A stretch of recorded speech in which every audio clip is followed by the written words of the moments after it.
Hace 15 años en mi vida comenzaba alrededor de las 4 de la madrugada, allá en Santiago de Las Vegas, en La Habana. Me preparaba lo más rápido que podía, cruzaba al frente. Del otro lado de la calle vivía mi buen amigo Osvaldo. Teníamos un negocio interesante. Nos subíamos en su auto, un Chevrolet del 56, que era tecnología avanzada. Tenía piezas aquel auto que la Chevy jamás se imaginó que uno de sus autos pudiese utilizar. Y nos íbamos a San Antonio de los Baños a comprar hielo. Teníamos que ir en la madrugada antes que el puerto repartiera allí el hielo para pescadores. Para aquellos que no son cubanos, comprar hielo en aquel lugar podría ser un problema legal complicado. Así que teníamos que ir muy temprano, regresar en la madrugada sin que la policía alcanzara a ver el hielo que traíamos en el auto. Y habíamos preparado una habitación en la que dentro teníamos nuestra empresa. Era muy interesante. Habíamos fabricado una máquina de fabricar refresco. Teníamos varios sabores de soda. Y aquella máquina preparada, hecha muy a mano, muy al estilo Cuba. Entonces, a esa hora comenzamos a preparar las mezclas, el trabajo, el ruido de la máquina, que teníamos que sellar las ventanas para que los vecinos no escucharan, porque también se convertía en una situación legal complicada. Cosas muy propias de Cuba que son difíciles hasta de explicar. Y alrededor de las 11 de la mañana habíamos terminado la producción. Teníamos unas 500 botellas de refresco para ese momento, de 4 sabores diferentes.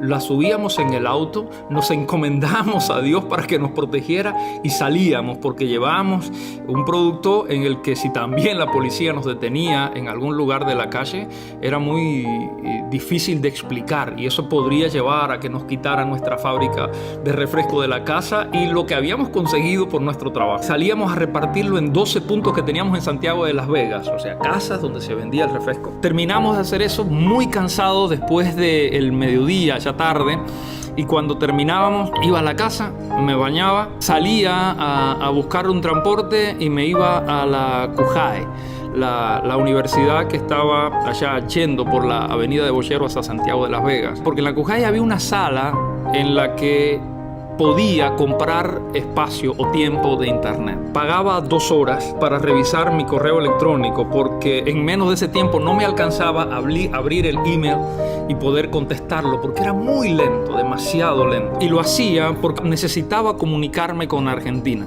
específicamente con la Universidad Adventista del Plata en la provincia de Entre Ríos, porque estaban corriendo mis trámites para ir a estudiar allá. Allí pasaba mucho tiempo de la tarde, había que pagar caro, hacer largas filas, así que 3, 4, 5 horas pasaba en la tarde. Al día siguiente, si no trabajaba, tenía que salir muy temprano a hacer trámites en oficina de migración, oficina de viviendas, y mi vida se movía entre San Francisco de Paula, El Cerro, Santiago de Las Vegas, La Habana. Era muy agotador, al punto de que mi salud se quebrantó.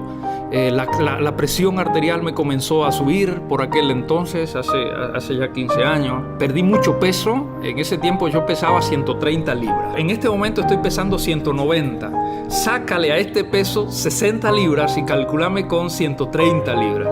Parecía que si el viento me pegaba un poco fuerte no tenía posibilidades de subsistir. A 10 metros de distancia tú no sabías si yo iba o venía.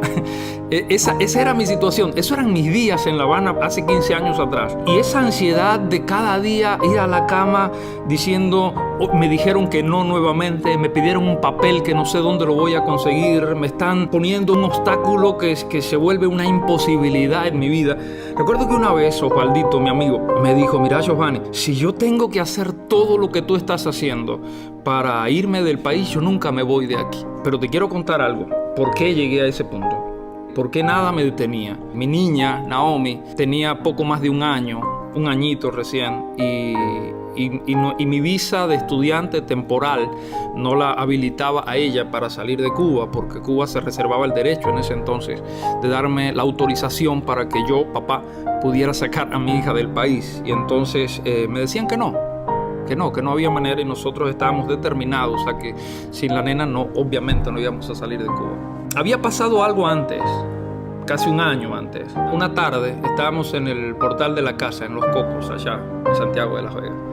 Y a esa hora normalmente subía el cartero. El cartero era un personaje muy interesante que aquellos que vieron los dibujitos rusos de la década de los 90 y recuerdan al cartero Fogón, él era casi una copia exacta del cartero Fogón.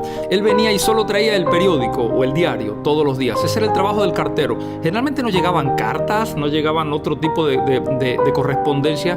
Siempre venía el periódico. Todos los días pasaba el cartero y dejaba el periódico que decía casi las mismas cosas cada semana, pero bueno, él pasaba a dejarlo y generalmente le ofrecíamos un vaso de agua fría o una limonada si había. Ese día el cartero traía una mirada diferente y baja de la bicicleta casi con una ceremonia y con una sonrisa pícara sacó un sobre amarillo.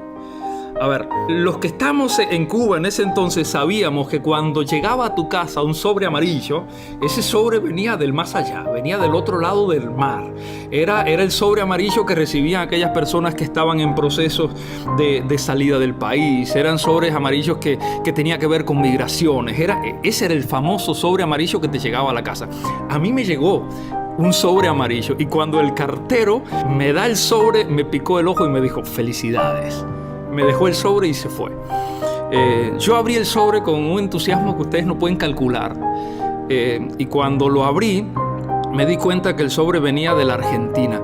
Era raro porque ningún sobre amarillo llegaba de la Argentina. Los sobres amarillos llegaban de los Estados Unidos porque es el país a donde los cubanos solemos emigrar. Es hacia el norte, hacia donde vamos, no hacia el sur. Pero el mío venía del otro lado del mundo. Yo lo abrí y venía de la Universidad Adventista del Plata. Era la primera vez que tenía algo físico de la universidad en la mano. Porque un amigo, un gran amigo, que se había ido un tiempo antes, le había hecho los trámites y me había ayudado para que yo fuera a estudiar allá. Y cuando recibí el sobre, dentro del sobre había una carta muy especial.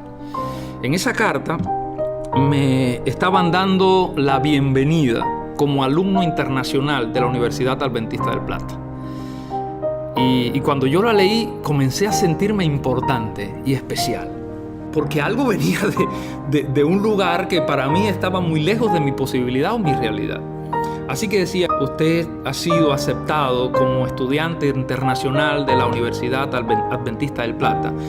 Y en esa carta me daban instrucciones que yo debía seguir para llegar a la universidad.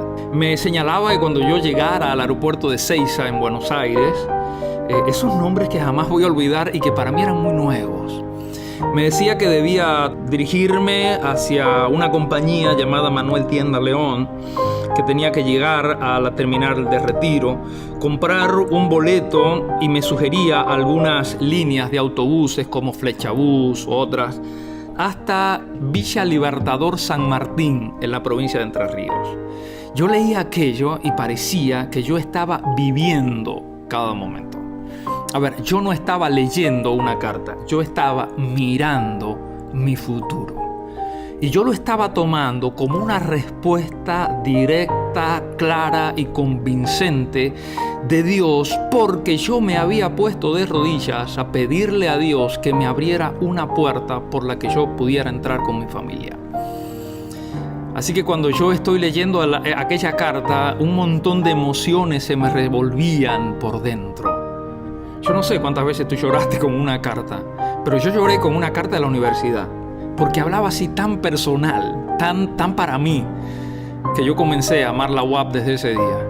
Me decía: cuando llegues a la terminal de autobuses de Villa Libertador San Martín, vas a girar hacia la izquierda y después de caminar unos cuantos metros por la calle 25 de Mayo, número 99, te vas a encontrar con el pórtico de la universidad. Llegaste a tu casa, bienvenido. Y yo me rompí a llorar, porque yo me vi entrando por el pórtico de la universidad en el futuro. Desde ese día, yo me levanté a las 4 de la mañana, fui a buscar hielo, a hacer refresco, perdí peso, me subió la presión, recibí críticas y hasta chistes de amigos y de no tan amigos que me decían: Argentina, que todos son pesados, creen que son los dueños del mundo, que tú vas a ser Argentina, te vas a alejar de Miami, allá no es donde tienes que ir. Además, ¿con qué dinero te vas a ir a Argentina? Me puse a sacar cuentas y yo necesitaba $5,000 que no tenía. Yo solo tenía $250 que mi papá me prestó. Vinieron como el resultado de una mala decisión familiar donde perdieron su casa y con lo único que se quedaron fueron con $250 y mi papá me los puso en la mano para que yo hiciera el trámite de los pasaportes y después nos quedamos sin dinero. Pero ¿sabes qué? Cuando yo tuve esa carta que estaba en el sobre amarillo, yo viajé al futuro. Yo fui más adelante en el tiempo. Dios me llevó en el tiempo al futuro y cuando fui al futuro me vi ganando. Y después que yo me vi ganando en el futuro y yo regresé a mi presente cambió dramáticamente. Es cierto, yo seguía en La Habana. Yo seguía sin estar en la universidad. Yo tenía un trabajo que era muy diferente al que estaría haciendo 15 años después, como hoy. Pero yo viajé al futuro, me vi ganando, regresé al presente y mi presente cambió, no porque cambiaron las circunstancias, sino porque cambió mi mente. Cuando tú viajas al futuro y ves que ganaste, puedes regresar a tu presente con la certeza de que cada desafío que enfrentas en tu presente lo puedes superar. Lo puedes superar. Y cuando alguien me decía: ¿todavía estás aquí? No, ya no te vas a poder ir. Yo miraba en un lugar que tenía en casa y yo veía un sobre amarillo. Y cuando yo veía el sobre amarillo, yo decía: es que ustedes no saben lo que yo sé. Ya yo fui y ya yo me vi entrando.